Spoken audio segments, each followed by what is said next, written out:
నిన్న ఆంధ్రప్రదేశ్లో పురంధేశ్వరి గారు ఆవేశంగా మాట్లాడిన మాటలు టీవీలో డిబేట్లు చూశాక ఒకటి చెప్పాలనిపిస్తుంది.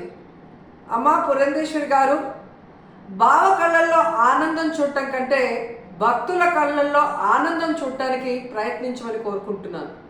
ఎందుకంటే ఈరోజు కూటమి ప్రభుత్వానికి చెందిన లాయరు సుప్రీంకోర్టులో కోర్టు అడిగిన ఏ ఒక్క దానికి కూడా సమాధానం చెప్పలేకపోవటం వల్లే సుప్రీంకోర్టు ఇంత సెన్సిటివ్ అయిన విషయాన్ని సీఎంగా ఉండి ఎటువంటి ఆధారాలు లేకుండా ఎలా మాట్లాడతారు అంటే, సీఎం ఏదైనా మాట్లాడచ్చు, ప్రజల చేత గెలిపించబడిన వాళ్ళు మాట్లాడకూడదా అని మీరు మాట్లాడటం నిజంగా చాలా సిగ్గుచేటు. ఎందుకంటే ఈరోజు మీరు చంద్రబాబు నాయుడు, లోకేష్, పవన్ కళ్యాణ్ ఎలాగైతే రోడ్ల మీద ప్రెస్ మీట్లు పెట్టి మాట్లాడుతున్నారో అవే మాటలు ఎందుకు మీరు కోర్టులో మాట్లాడలేకపోయారు?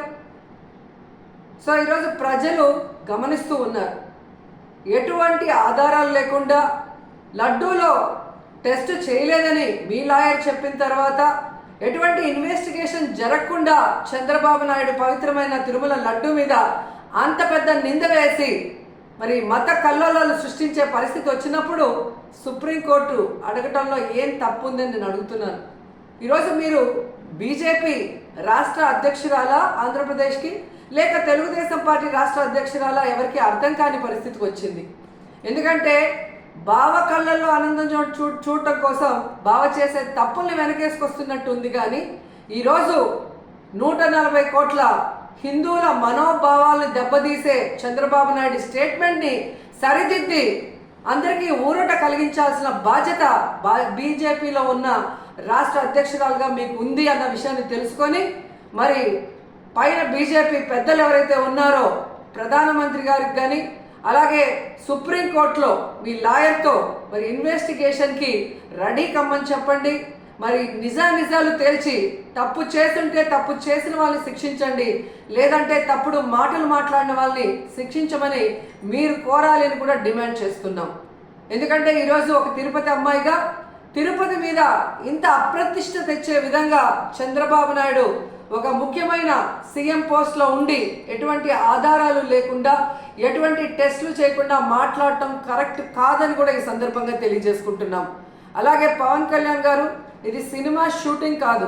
రోజుకొక వేషాన్ని వేసుకొని రోజుకొక మాట మాట్లాడుతూ ఈరోజు అందరి మనోభావాల్ని దెబ్బతీయటానికి మీకు అధికారం లేదని కూడా ఈ సందర్భంగా తెలియజేసుకుంటున్నా. ఈరోజు ఏదైతే మీరు చేశారో ప్రాయశ్చిత్త దీక్ష, అది మీరు చేసిన తప్పులకి భగవంతుడు మీ చేత చేయించిన ప్రాయశ్చిత్త దీక్ష తప్ప మరొకటి కాదు. ఎందుకంటే ఈరోజు భగవంతుడే లేడని చెప్పిన మీ కుటుంబ సభ్యులు, మీరు, అలాగే ఏ రోజు హిందూయిజం కూడా గురించి మాట్లాడని మీరు, ఎన్నికల గురించి ముందు మీరు మాట్లాడిన మాటలకి ఈరోజు మీరు మాట్లాడుతున్న మాటలకి, మీరు వేస్తున్న వేషాలకి సంబంధం లేకుండా ఉండటం ప్రజలు గమనిస్తూనే ఉన్నారు.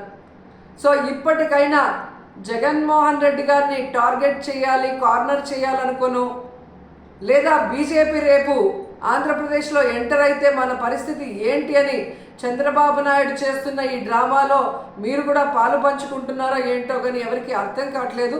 కానీ పవిత్రమైన శ్రీవారి లడ్డూని ఈ విధంగా అపవిత్రం చేసే విధంగా మీరు మాట్లాడటాన్ని మేము ఖండిస్తున్నాం.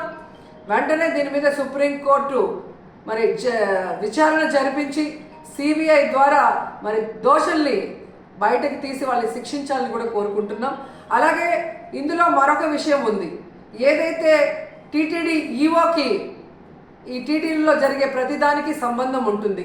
ఆయన ఈఓ అయిన తర్వాత వచ్చిన ట్యాంకర్లలో మరి బాగున్న ట్యాంకర్ని లోపలికి పంపించి అన్లోడ్ చేశాం.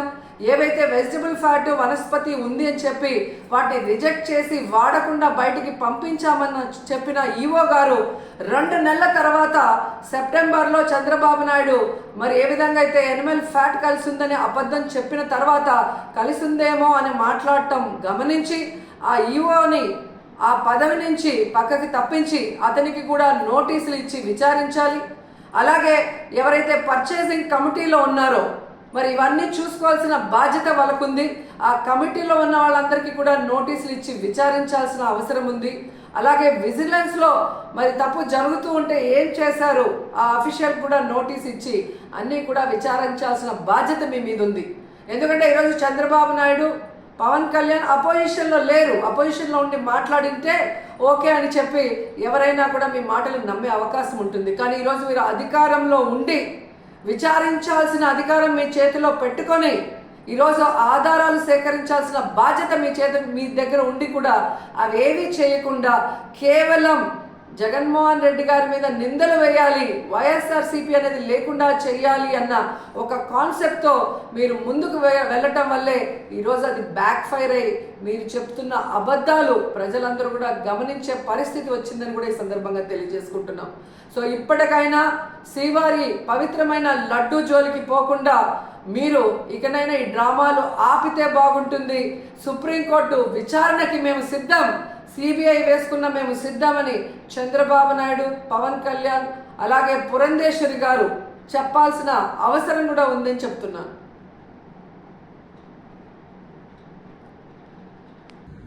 చంద్రబాబు నాయుడు తన స్వలాభం కోసం పవిత్రమైన తిరుపతి లడ్డు మీద నింద వేసి ఈరోజు శ్రీవారి భక్తుల అందరి మనోభిప్రాయాల్ని దెబ్బతీశాడు.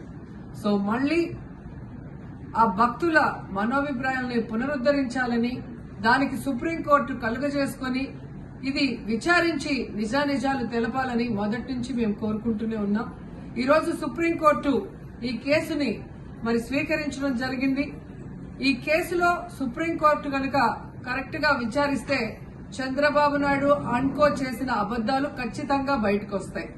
ఎందుకంటే మీరే చూశారు, చంద్రబాబు నాయుడు లాంటి వాళ్ళు ఒక సీఎం స్థాయిలో ఉండి తప్పు జరిగిందా లేదా అని విచారణ చేయకుండా, ఎటువంటి సాక్ష్యాధారాలు లేకుండా కేవలం జగన్మోహన్ రెడ్డి గారిని టార్గెట్ చేయాలి, ఆయన మీద నింద వేయాలి, ఆయన్ని హిందువులకి దూరం చేయాలన్న ఒక దురుద్దేశంతోనే ఈ యొక్క కామెంట్ చేశాడు అనేది స్పష్టం కాబోతుంది. ఎందుకంటే ఈరోజు సుప్రీంకోర్టు ఈ కేసు తీసుకునేంత వరకు, ఆ డేట్ అనౌన్స్ చేసేంత వరకు సిట్ వేయనే లేదు. అంటే ఉన్నత స్థాయి విచారణ ఎక్కొట్టాలి, ఉన్నత స్థాయి విచారణ జరిగితే తాను చెప్పిన అబద్దం బయటపడుతుందన్న భయంతో సిట్ ని హడావిడిగా ఏర్పాటు చేయడం మనందరం కూడా గమనించాలి. మొదటి నుంచి మాకు సిట్ మీద ఎందుకు నమ్మకం లేదు అంటే, తన పరిధిలో ఉన్న సిట్ ని చంద్రబాబు నాయుడు వేస్తే ఆల్రెడీ తను ఒక జడ్జిమెంట్ ఇచ్చేశాడు కాబట్టి దానికి లోబడే అధికారులు అబద్దాలు మాట్లాడతారు, నిజాలు చెప్పరు. ఎందుకంటే ఈరోజు సిట్ లో వేసిన అధికారి అడిషనల్ డీజీ, ఆయన కన్నా పెద్ద ర్యాంక్ లో ఉన్న టీటీడీ ఈఓ, ఐఏఎస్ ఆఫీసరు మొదట మాట్లాడిన స్టేట్మెంట్ కి చంద్రబాబు నాయుడు గారు అబద్దం చెప్పిన స్టేట్మెంట్ తర్వాత మాట్లాడిన దానికి తేడా చూస్తేనే ఈ సిట్ అనేది సిట్ అండ్ స్టాండ్ కి తప్ప దేనికి పనికిరాదనేది అర్థమైంది.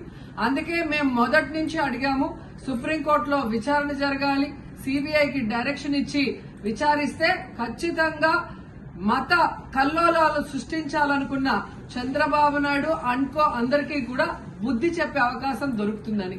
సో ఈరోజు విచారణ స్టార్ట్ అయింది. దీన్ని సిబిఐకి అప్పచెప్పి సిట్టింగ్ జడ్జి పర్యవేక్షణలో విచారణ జరిగితే ఖచ్చితంగా హిందువుల మనోభిప్రాయాల్ని గౌరవించిన వాళ్ళం అవుతాం, పునరుద్ధరించిన వాళ్ళం అవుతాం. లేకపోతే చంద్రబాబు నాయుడు వేసిన ఈ నింద పవిత్రమైన లడ్డూని తినాలా వద్దా, దీంట్లో కలిసిందా లేదా అన్న అనుమానంతోనే భక్తులందరూ కూడా ఈరోజు లడ్డూ తినకుండా వెళ్లిపోతుంటే ఒక తిరుపతి అమ్మాయిగా చాలా బాధేస్తుంది. ఈ రోజే అలగర్ కోయిల్ మదురై దగ్గర దక్షిణ తిరుమల చాలా పవిత్రమైన టెంపుల్, ఇక్కడ భగవంతుడిని కోరుకున్నాను. ఖచ్చితంగా సుప్రీంకోర్టు ఇన్వాల్వ్ అయి ఈ కేసుని విచారించాలి. తప్పు చేసిన వాళ్ళని, అలాగే అంటే తప్పుడు స్టేట్మెంట్ ఇచ్చిన వాళ్ళందరూ ఎంత పెద్ద పొజిషన్ లో ఉన్నా కూడా వాళ్ళని శిక్షించాలి అని భగవంతుడిని కోరుకున్నాను, సుప్రీంకోర్టుని కోరుకుంటున్నాను.